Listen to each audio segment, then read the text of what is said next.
Well, it's Sunday. Hopefully you took your family to church. But today is all about a warning. Urgent, something very, very urgent for us.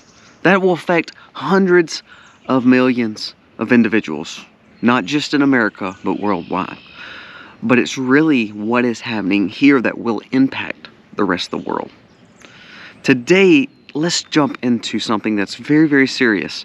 And that something that we should be heeding a warning that we tend to just push off that, oh, that's just talking points. That's not true. We hear that, but it's not true. You better watch it because it's coming closer, quicker, and faster than we can imagine. Let's jump into it. Today's video starts right now.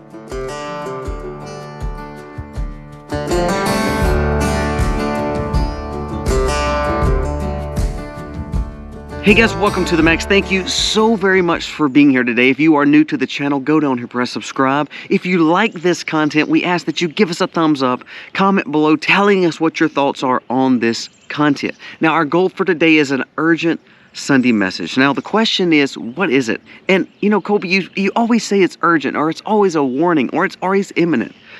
The whole point of what we do is we build an insurability for prepping, for current events, for trying to make sure that we're prepared for anything that comes our way.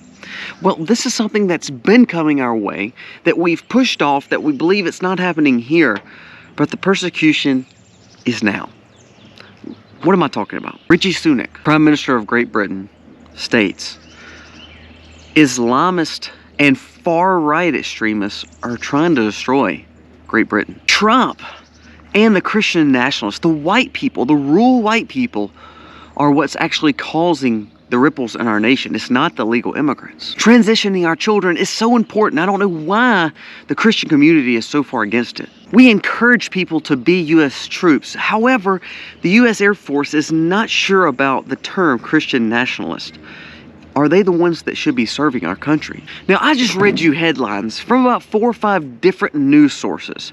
Now, these are not some crazy outliers. This is MSNBC. These are some of the leaders of the countries that we're considered friends, like Great Britain. The time is now for persecution of the church. Do you see how now they're lumping white rural Americans? They're lumping Christians in. They're lumping Trump supporters in with Islamic extremists, with Antifa. That is actually what is being said, that we're no better, we're considered a terrorist group. Now, I want you to think about that for a second. How serious is those talking points? Now, you know, I'm saying this, and I know most people are like, oh, look, you know, you live in South Mississippi. I know you're not dealing with that. That's Great Britain. Or that's, you know, that's the liberal areas in the Northeast. Or that's California. It's happening right here. Each and every day that we allow go by and we just allow it to happen, the talking points of Christianity and how extreme it is. The rural white vote is destroying America. New York came out this week. The mayor of New York said we would never deport illegal immigrants who are not breaking big laws. We have to take care of them. So we look at this and people like that, they're saying, well, this is how you love people. Those rural Christians, they're not loving people. They just want to deport them. They're making you out to be some cold-hearted person. If they can spin the narrative that Christianity is just as extreme as what some of the other crazy, quote-unquote crazy religions are in the world, what they're going to do is then it's going to be an outlier. We are now seeing a post-Christian or a post-modern version of a Christianity movement there is. We are now in the minority. Now, even if you're not a Christian, I think this really does pertain to you.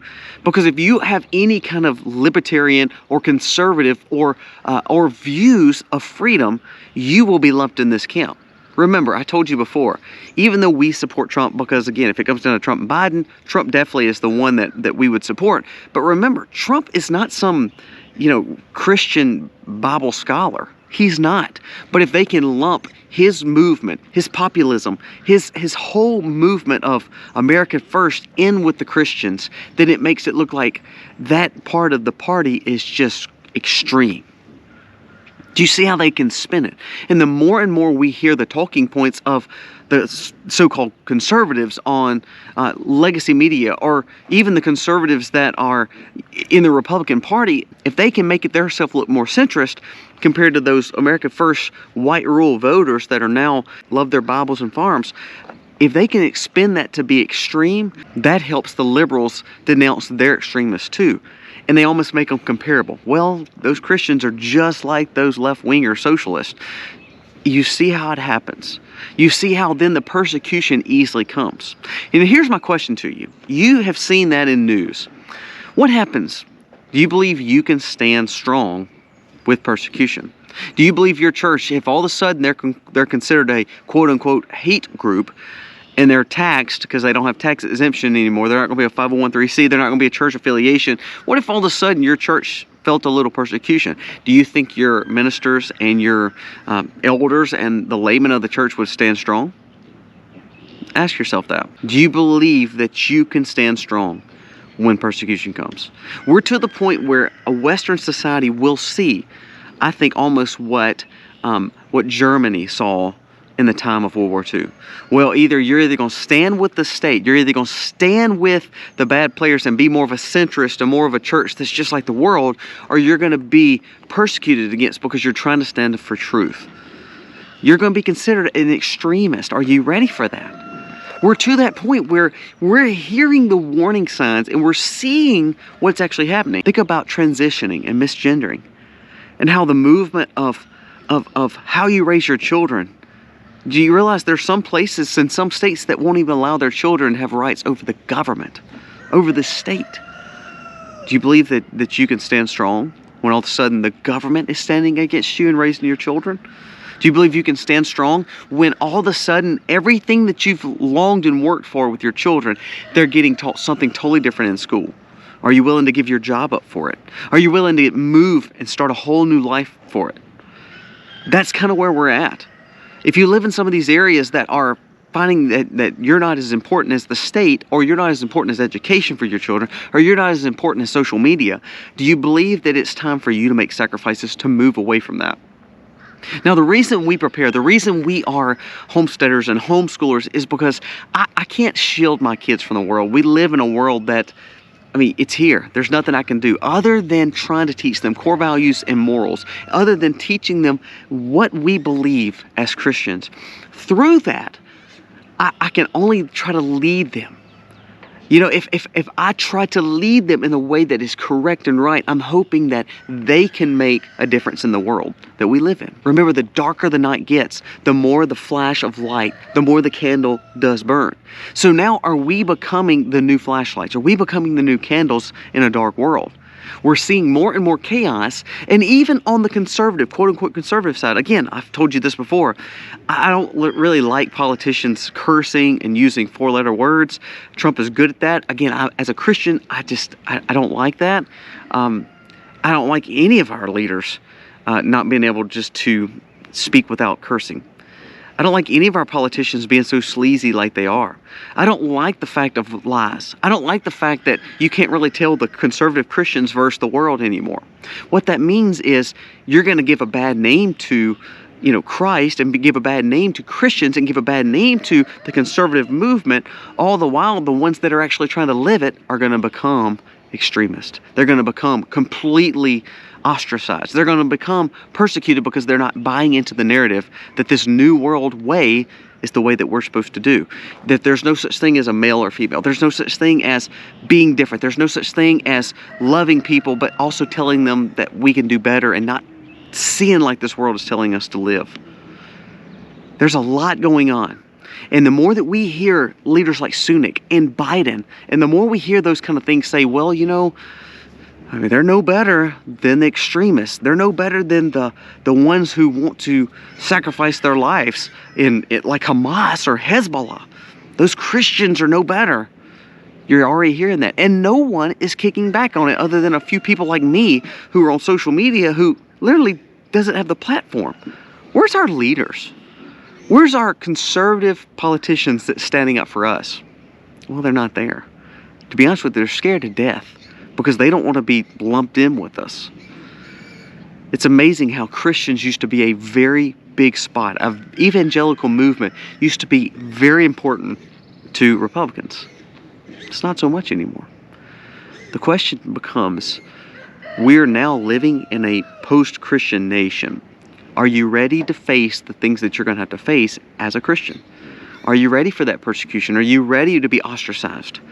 Are you ready to feel like you can't raise your children because this world is telling you you're doing it wrong?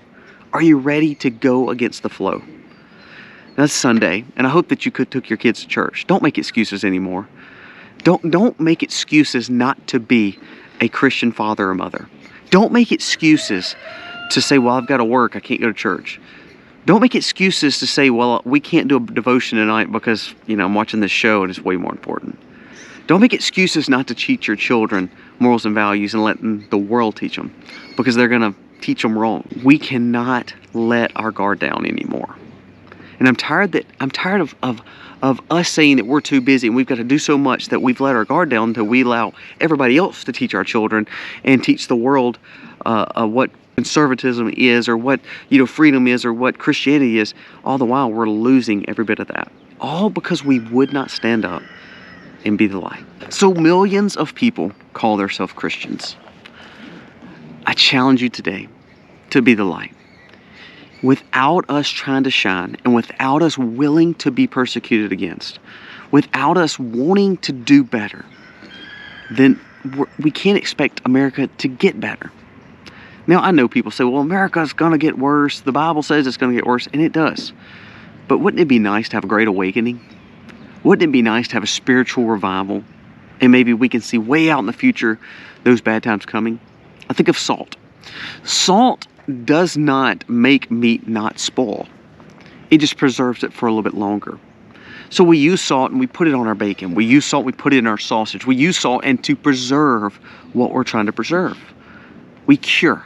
Now that doesn't mean the meat lasts forever. It just means it lasts longer. Well, we have to learn to be the salt. We have to learn to want awakening. We have to learn to want revival. We have to press on and know that no matter what comes, we're willing to stand and be the salt and preserve what we have.